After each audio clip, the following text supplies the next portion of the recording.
ప్రజల సమస్యని ముఖ్యాధారంగా తీసుకొని అదాన్ని పట్టుకొని మాట్లాడాలి.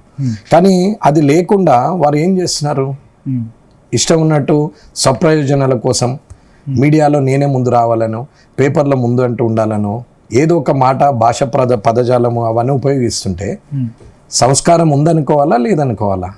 అసెంబ్లీది తప్ప, అసెంబ్లీకి వెళ్ళిన ఎమ్మెల్యే అందరిది తప్పేనా?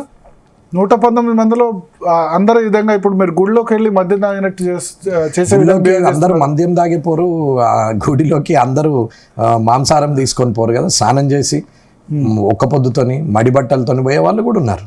కాబట్టి అసెంబ్లీలో మంచి మెజారిటీ అది ఎక్కువైంది, మెజారిటీ ఈ విధంగా బిహేవ్ చేసి రాను అసెంబ్లీ అంటే ఆ గౌరవం పోయింది. అసెంబ్లీలో మీరు ఒక మాట సూటిగా నేను మిమ్మల్ని అడిగేది, అసెంబ్లీ లైవ్ నడుస్తుంటే మన రాష్ట్ర జనాభా ఎంతమంది చూస్తుంటారు? ఒకటి, అసెంబ్లీలో జరిగిన దాన్ని లైవ్గా చూసి దాని మీద మాకు ఉపయోగపడే పనులు చేస్తున్నారు, మేము ఓటేసి ఎన్నుకున్న మా ప్రజాప్రతినిధులు అని అనుకున్న వాళ్ళు ఎంతమంది? ఒక్కసారి ఇది శాసనసభకు ఎన్నికైనటువంటి ప్రజాప్రతినిధి ఆలోచించాల్సిన అవసరం ఉంది. ఓకే, ఇది నా ప్రశ్న. సో చాలా తక్కువ మంది ఫాలో అవుతున్నారు, అసెంబ్లీ సెషన్ అంత ఇంట్రెస్టింగ్గా ఏమి ఉండట్లేదు.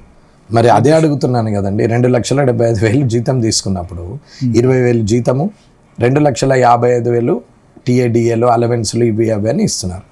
అవన్నీ బోను నాకు తెలిసి దేశంలో హైయెస్ట్ పెయిడ్, ఎందుకంటే చాలా బాగా తెలంగాణ రాష్ట్రంలో చాలా బాగా పనిచేస్తాం. ధనిక రాష్ట్రము, బంగారు తెలంగాణ కాబట్టి ఇది బంగారం కాబట్టి కొంచెం రేట్ ఎక్కువనే ఉంది ఇక్కడ.